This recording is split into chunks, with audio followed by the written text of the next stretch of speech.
Brain Sanket, most trusted brand for tuition classes and course. Admission open. Tuitions for nursery to 10th standard. All subjects, all medium and all boards. Spoken English and personality development courses. Batches available from 7 am to 8:30 pm.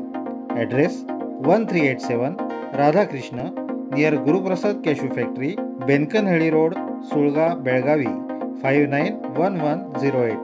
Contact 7709007975 8421499685. कर्नाटकमध्ये काँग्रेस सरकारने petrol डिझेलची दरवाढ केली आहे. या दरवाढीच्या निषेधार्थ आज गुरुवारी सकाळी 10 वाजता सुळगा हिंडलगा नजीक फॉरेस्ट नाक्याच्या ठिकाणी बेळगाव ग्रामीण भाजपच्या वतीने सुमारे 1 तास रास्ता रोको आंदोलन करण्यात आले. या प्रसंगी बोलताना बेळगाव ग्रामीण भाजपचे अध्यक्ष धनंजय जाधव यांनी कर्नाटकमध्ये काँग्रेस सरकार अस्तित्वात आल्यापासून जनतेवर होत असलेल्या अन्यायाबाबत माहिती देताना काँग्रेस सरकारवर टीका केली. बंधूंनो, खाली चंबू असलेलं हे कर्नाटकचं काँग्रेस सरकार खटाखट असे निर्णय घ्यायला लागले की जनतेला सळो की पळो त्यांनी करून सोडलेला आहे. सत्तेवर आल्या पहिल्यांदा जे भाजप सरकारनं 4,000 रुपये शेतकऱ्यांना किसान सन्मान निधीचे दिले जात होते. आल्या ह्यांनी पहिल्यांदा खटाखट बंद करून टाकलेले आहेत. आपलं जे कर्नाटकामध्ये दुधाचे रेट त्यांनी सुद्धा भरमसाठ खटाखट वाढवलेले आहेत. तसंच ह्या सरकारनं आमच्या भाजप सरकार असताना उदुगिरी येथील छत्रपती शाहू महाराजांच्या समाधीच्या विकासासाठी 5 कोटी रुपये दिले होते. ते खटाखट त्यांनी काढून घेतलेले आहेत. तसेच मराठा समाजासाठी कर्नाटकातल्या मराठा अभिवृद्धी निगमसाठी 100 कोटी रुपये भाजप सरकारनं दिले होते. त्यातले 50 कोटी ह्या सरकारनं खटाखट काढून घेतलेले आहेत. लक्षात घ्या.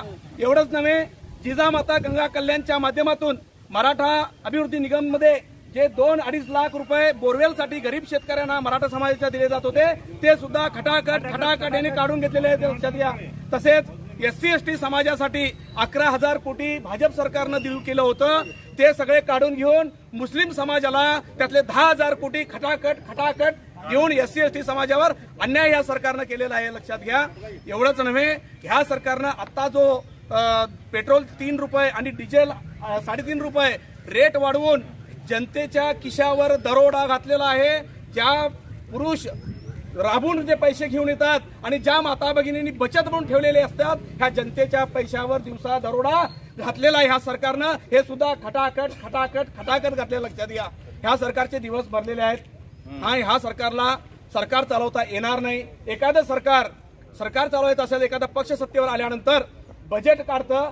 आपल्याकडे किती पैसा आहे, किती इन्कम सोर्स आहे आणि कुठल्या स्कीमसाठी आम्ही ते पैसे दिले पाहिजेत, पगार किती दिला पाहिजे, डेव्हलपमेंटसाठी किती दिले पाहिजे आणि कुठल्या कामासाठी दिलं पाहिजे तर बजेट होतं.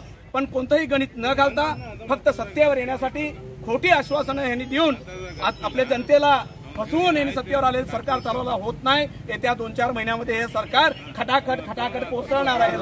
यावेळी माजी आमदार मनोहर कडोलकर, बेळगाव जिल्हा उपाध्यक्ष युवराज जाधव, हिंडलगा ग्रामपंचायत माजी अध्यक्ष व विद्यमान सदस्य रामचंद्र मुंदोळकर यांनी काँग्रेस सरकारच्या विरोधात आपले विचार मांडले. या आंदोलनामुळे रस्त्याच्या दुतर्फा वाहतूक कोंडी झाली होती.